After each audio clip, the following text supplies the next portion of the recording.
பார்க்கின்ற பொழுது ஹதீஸ்கள் வருது அப்படி. அதாவது ஹுனைதா இப்னு ஹாலித் அன் இம்ராத்திஹி அன் பாதி அஸ்வாஜி நபி ஸல்லல்லாஹு அலைஹி வஸல்லம். ஹுனைதா இப்னு ஹாலித் ரஹிமஹுல்லாஹ் ரலியல்லாஹு அன்ஹு அவங்களோட மனைவியை தொட்டு நபிமார்களுடைய சில மனைவிமார்கள் தொட்டு வருது.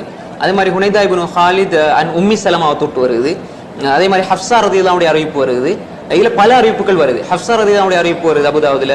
அந்த ஹதீஸ் வந்து லைஃபான ஹதீஸ். ஹப்ஸா ரலியல்லாஹு அன்ஹுடைய ஹதீஸ் லைஃபான. ரசூல் ஸல்லல்லாஹு அலைஹி வஸல்லம் தொடர்ச்சியாக துல்ஹிஜ்ஜாவினுடைய 9 நாட்களும் நோன்பு பிடிக்கக்கூடியவர்களாக இருந்தார்கள். கான யஸூமு திஸ்அதில் ஹிஜ்ஜா என்கிற ஹதீஸ் வந்து ஹப்ஸா ரலியல்லாஹுடைய ஹதீஸ் லைஃபானது.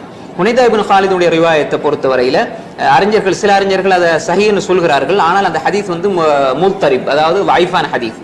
அதுல இல்திராப் இருக்கிறது. என்னென்றால் அதாவது ஹுனைதா இப்னு ஹாலித் வந்து ஒரு இடத்துல தன்னுடைய மனைவியை தொட்டு அறிவிக்கிறாங்க, சில மனைவிமார்களை தொட்டு.